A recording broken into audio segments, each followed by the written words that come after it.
Sparks Fly for Bear. Dudley was keen to show his worth. He thundered along with Henry's goods trains and even took the flying kipper without complaints. His trains were timely and orderly, for the trucks were too intimidated to attempt trickery. The engines were grateful for his help, and he proved to be good company in the shed, for all except one. "Had a good run today, Dudley?" asked Bear with a smile. "Quite," came the grunt of a reply, before he turned his attention to the others. Bear was no stranger to harsh treatment from steam engines. He knew of the damage done by previous diesels with far less class. Even so, Dudley was a tough nut to crack.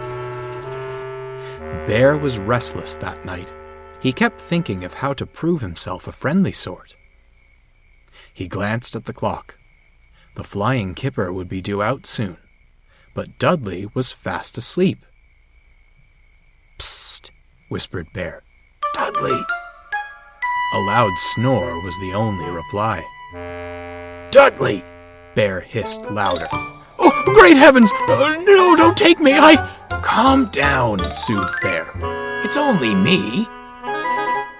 Dudley scowled. "You foolish diesel! You've disturbed my sleep! What do you want?" I wanted you to wake up," stammered Bear. The kipper is due soon. If you're too tired, I could—" "Don't you even suggest it," snapped Dudley. "I'm more than capable. Tired indeed." When he had steam up, Dudley snorted away. Bear was speechless. The next day, Dudley ambled to the yards. As Donald shunted trucks for his goods train, he spied a lone fuel tanker in a siding. "Why is this one not on the train? Am I not stopping at the refinery today?" "Aye, you are," replied Donald. "Faulty brakes on this one, though.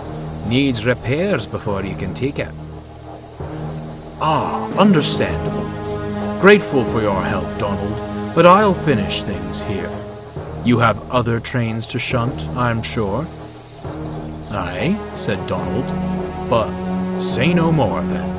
My train, my responsibility." Suspicious, Donald silently puffed away. Before long, Bear arrived at the station and found Dudley red-faced in a nearby siding. "I say, Bear!" he called hoarsely. "Are you all right?" asked Bear. "No, I'm not," Dudley sighed. "I'm terribly sorry for my outburst last night.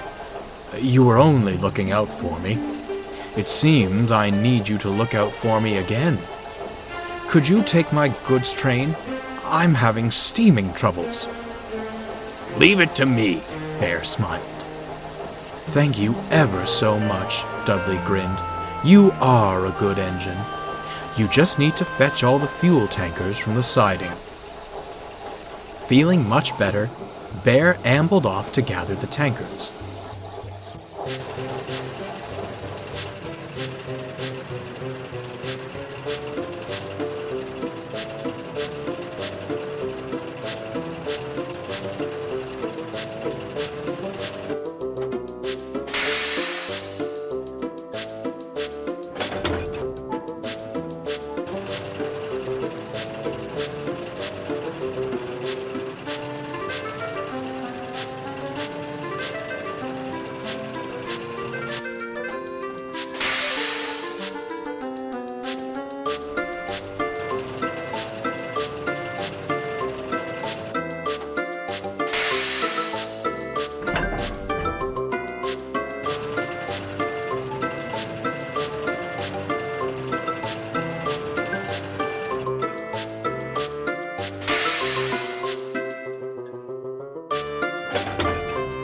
He shunted them in the middle of the train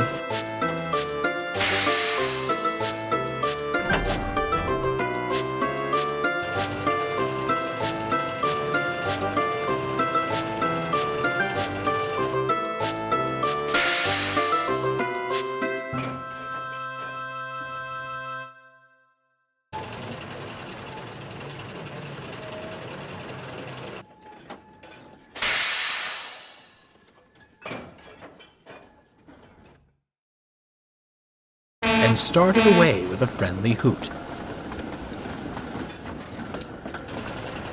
Out on the main line, they were going well.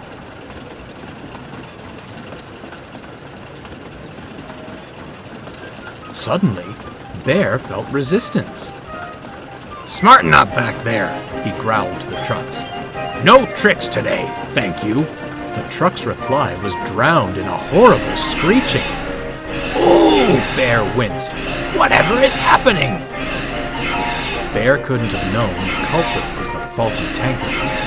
As they rumbled over the points, it happened. The tanker tipped and tumbled off the rails, bringing other trucks with it. Bear came to a sudden stop, and his driver looked back.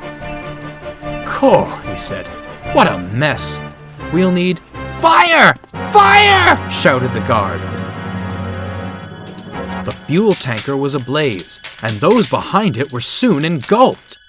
The signaller hurriedly phoned the fire brigade. To Bear, it was ages before the wail of sirens filled the air and the blaze was under control.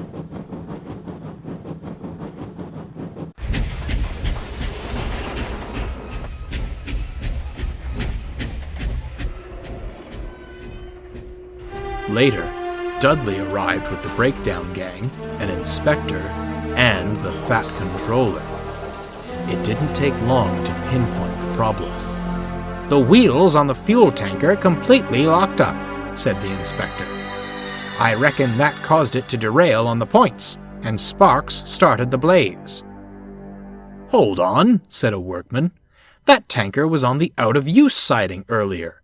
It wasn't to be touched."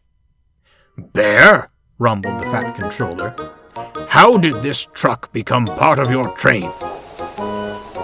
"I don't know, sir," stuttered Bear, quite shaken by the ordeal. "Dudley told me to collect all the tankers." "I certainly did not," interrupted Dudley. "Why would I? Donald told me that one wasn't to be touched." "I would advise," interjected the inspector, "you pay closer attention next time you assemble a train. It will take a considerable amount of time to repair this damage." The Fat Controller nodded gravely in agreement, and he and the inspector strode away. "Not enough to lead us to scrap," Dudley muttered darkly, "but to accuse me of sabotage? The nerve." He left indignantly.